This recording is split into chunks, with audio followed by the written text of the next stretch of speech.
La nación como protagonista de la educación en América Latina, 1870-1930. Para entender este tema debemos situarnos a finales del siglo XIX y comienzos del siglo XX, pues es donde la nación se torna como protagonista de la educación en América Latina. Observaremos que la nación, tanto como la educación, tienen una estrecha relación con las transformaciones sociales y productivas del momento. En esta primera parte veremos cómo cambió la percepción de América Latina sobre la educación popular. El nuevo estatus de la educación popular en América Latina. Las transformaciones económicas y sociales en América Latina entre 1870 y 1930 hicieron que la educación comenzara a adquirir una importancia nunca antes vista. Aconteció una valoración social percibiéndola como útil, necesaria y deseable, pues cada vez más personas demandaron el acceso a la educación. Aunque la educación en América Latina era conocida desde tiempos precolombinos, no fue hasta los inicios de la industrialización y de la urbanización latinoamericana que se concebió la educación como asunto de primera importancia, tanto en sectores dirigentes como en sectores populares. Antes de este periodo, la educación popular era sostenida por quienes pensaban que se tenía que iluminar la ignorancia de los sectores populares, civilizar la barbarie de los pueblos indígenas y ciudadanizar a los pueblos para ejercer adecuadamente su soberanía. Los argumentos que primaron en las élites tenían un mismo trasfondo. La educación popular era importante, pero no prioritaria. Hubieron varias tesis que eran alusivas a la idea de que la educación popular era innecesaria e indeseable, pues generaría aspiraciones de igualdad y justicia, lo que aumentaría la disconformidad, pues creían que solo necesitaban de la instrucción para desempeñar bien sus funciones de servidumbre. Antes de este periodo no había mucho interés por educarse, pues la escuela era apreciada como irrelevante para su diario vivir. Sumado a esto, las escuelas quedaban muy alejadas de sus hogares y se encontraban en malas condiciones. Por eso hubo una alta deserción escolar y muchos padres preferían que sus hijos aportaran con el trabajo para el sustento familiar antes que ir a la escuela. Con los inicios de la industrialización y la urbanización latinoamericana, junto con las crisis que ellas precipitaron, cambiaron las condiciones sociales y económicas, exigiendo nuevos conocimientos, aptitudes y herramientas a la población para sobrevivir. Lo que hizo que la educación popular fuera imposible de desestimar, apareciendo de nuevo los argumentos ilustrados y civilizatorios, ahora con énfasis en lo económico, que requería de trabajadores instruidos, y en lo político, que entendía la educación como mejor herramienta para frenar las crisis sociales. En los sectores populares, la educación comenzó a ganar importancia, dado que poco a poco fueron inmersos en una sociedad donde escasamente se comprendía sin los conocimientos de las letras y los números, lo que llevó a percibir que los conocimientos que se adquirían en la escuela eran importantes y no podían ser aprendidos a través de sus medios de socialización tradicionales. Fue así que los profesores y la escuela comenzaron a ser altamente valorados a la educación popular. Los sectores populares, sobre todo sus organizaciones, apreciaron a la educación no solo por suministrar conocimientos prácticos, sino por ser capaz de otorgar herramientas para acceder a marcos interpretativos. Así implementaron iniciativas educacionales autónomas, círculos de estudio, órganos de difusión impresos y universidades populares, que fueron instancias de extensión cultural. Crisis y educación nacional en América Latina. A principios del siglo XX, los procesos de urbanización e industrialización daban señales de una situación crítica en gran parte de las sociedades latinoamericanas.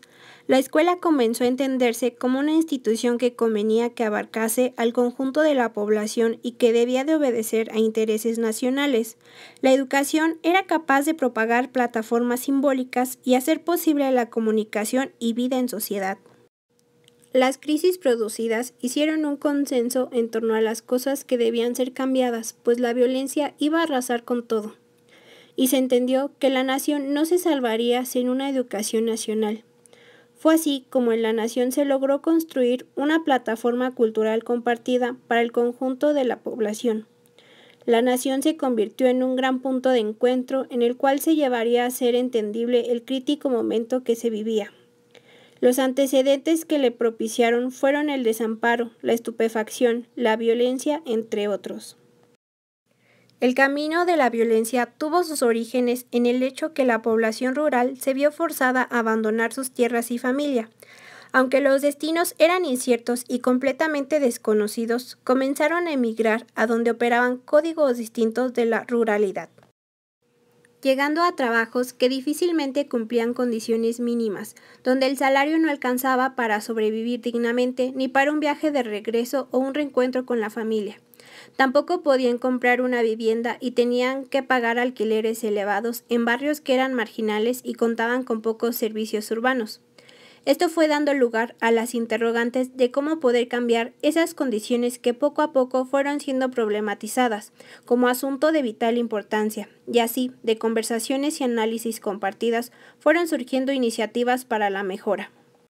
Organizaciones populares comenzaron a exigir aumentos de salarios, reducciones en la jornada laboral o medidas para prevenir accidentes que pudiesen acabar con su vida. Por otra parte, los interpelados hacían caso omiso o despedían a los demandantes, lo cual generó una situación hostil abriendo paso a la violencia.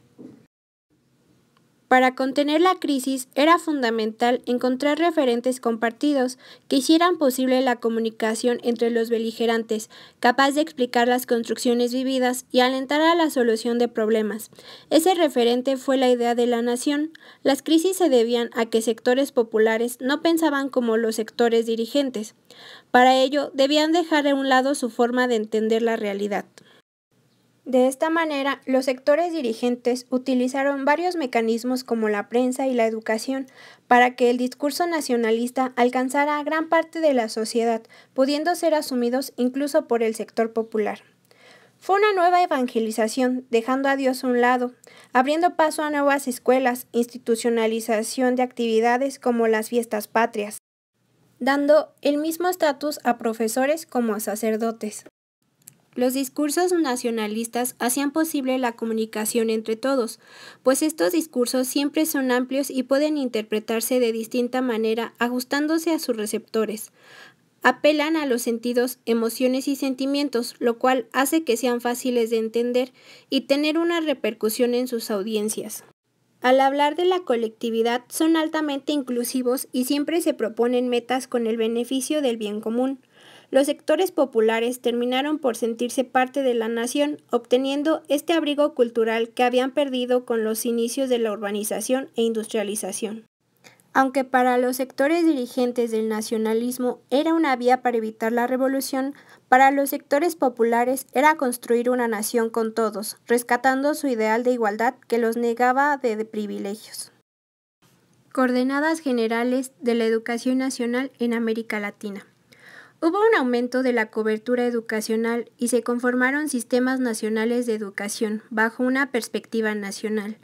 Creció el número de estudiantes, de profesores e instituciones en toda la región latinoamericana. Los índices de alfabetización se elevaron en este periodo y se vivieron intentos de articulación en la educación bajo los sistemas nacionales. Hubo un crecimiento de las áreas fiscales y se amplificó la rentabilidad social y política, pues la población se encontraba más concentrada en pueblos y ciudades, la cual dio un aumento a los presupuestos públicos destinados a la educación. Los sistemas nacionales fueron creados mediante leyes generales de la educación primaria y dispusieron a la articulación de las instituciones. Los nuevos sistemas educacionales tendieron a ser centralizados y se estructuraron en torno a un ministerio o una secretaría de educación pública, que fueron secundadas por consejos de educación formados por especialistas nombrados directamente por los gobiernos. Sus funciones eran crear y administrar escuelas públicas y la elaboración e imposición de las mallas curriculares, tomando el control de escuelas ya existentes y normando las iniciativas privadas. Se inauguraron las primeras instituciones dedicadas a la formación docente, conocidas como escuelas normales. Profesores estuvieron también en congresos pedagógicos, que también tuvieron apoyo de los sistemas de educación nacional. El Estado fue creciendo en toda América Latina conforme avanzó el periodo y fue controlando la educación privada, incluida la eclesiástica, a través de supervisiones, reglamentaciones y o certificaciones. Lo antes expuesto permite entender que tanto la creación de los sistemas nacionales, la cobertura educacional en toda América Latina, fue de suma importancia para la educación popular y la idea de la nación en el conjunto de nuestras sociedades.